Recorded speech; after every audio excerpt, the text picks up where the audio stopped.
What's happening, folks? Back with another reaction, back with some more live Aha from the 1991 performance in Buenos Aires.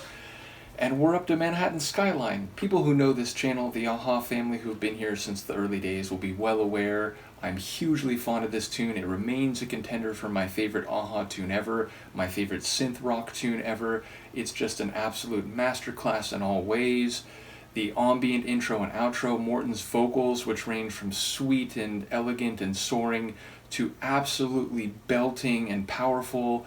The guitar section, or the guitar part of the tune, is just mesmerizing and wicked, and it's a masterclass. So yes, over the course of the last 3 years, I think I've reacted to, what, a half dozen live performances, Homecoming, NRK, How Can I Sleep With Your Voice in My Head, and the notably distinct MTV Unplugged version. So any version of this tune I'm here for, any live performance of it I'm excited about, so I'm very keen to hear this.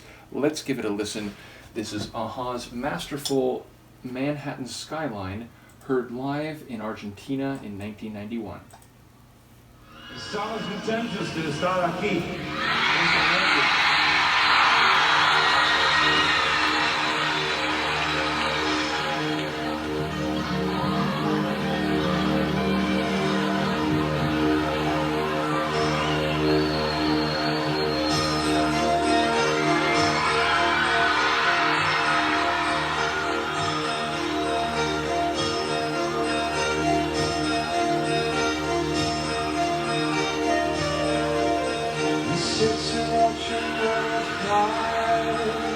I'm trying to keep my knees straight alive.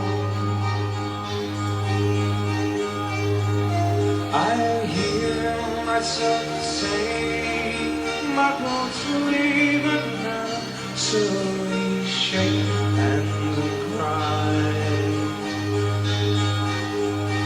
Now I must wait goodbye, wait goodbye, wait goodbye, wait goodbye, wait goodbye. You know I don't wanna cry again. Don't wanna cry again. Don't wanna say goodbye. I don't wanna cry again. Don't wanna run away. I don't wanna raise this rain. I'll never see your face again.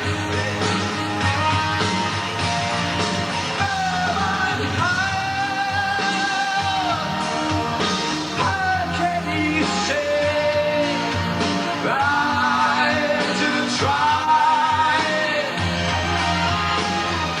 Can you see the things in the depths of my eyes? That's what I tried.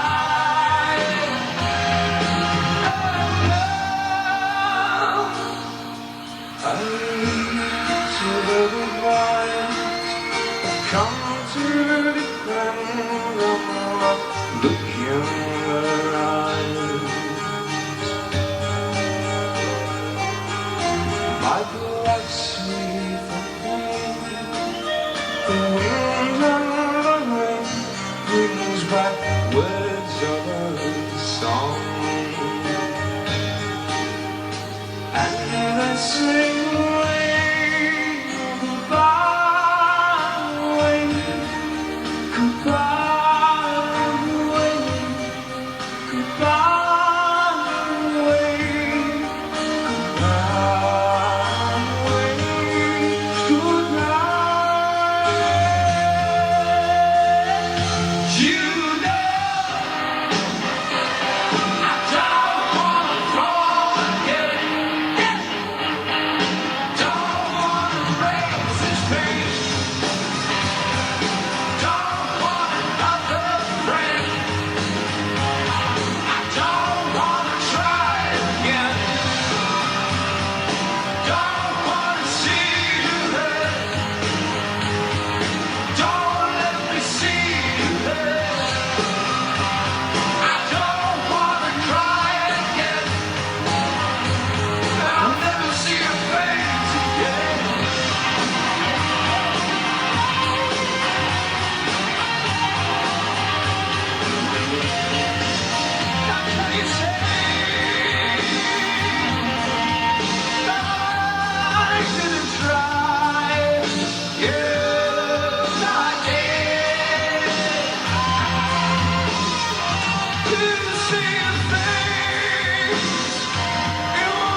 release myself. The chance of a lifetime to see you rise.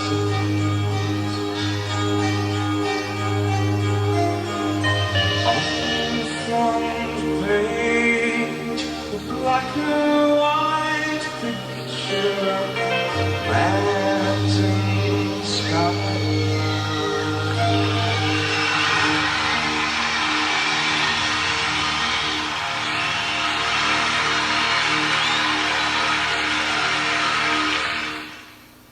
Forever a masterpiece.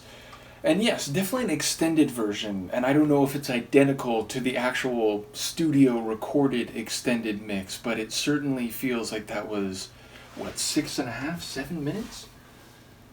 In fact, over 7 minutes. So yes, and they got to work on it very quickly, meaning it wasn't like a 1.5 minute long intro, where sometimes you get that in live performances, right? Like it'll be a couple minutes longer than the recorded version of the track, but a lot of that is introduction or like an especially long, intro where they're talking to the crowd and so on. But no, that was mostly the song.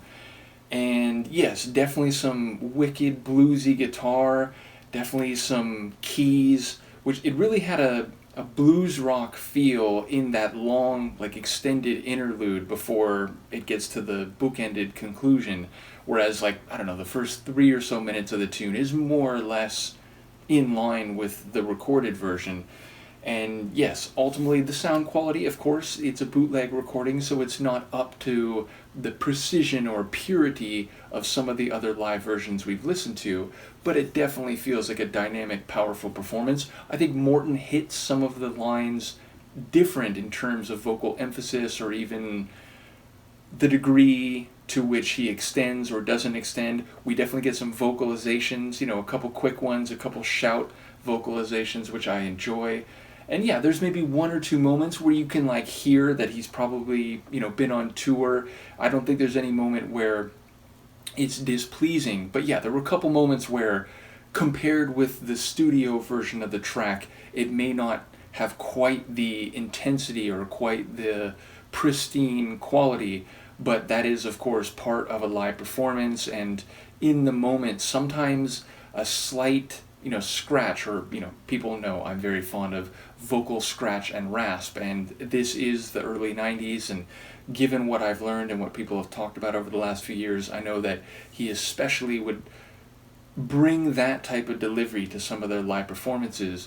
But again, sometimes burning a little hot, like going into the red, can actually, give it a live charisma, even if it's not as technically perfect as a live or as a studio version. So yeah, I think his vocals are fantastic here and a little bit different than the recorded version of the tune. It's masterful. I mean, you heard the audience at the end giving the ovation. I will say the drums really stood out to me. They might have been enhanced or flourished to a greater and more dense degree in a couple places, so that stood out to me as well. But yes, that long interlude with the wailing bluesy guitar and that jazzy bluesy keyboard run, which got even more intense after a few moments, that was fantastic. So let me know what you think. I will never tire of listening to different versions of this tune, and hopefully some of the other bootleg recordings I have in this umbrella bootleg folder have more performances of Manhattan Skyline, because I'll be here for them. I hope you are too. Let me know what you think, and I'll see you for the next one. Peace.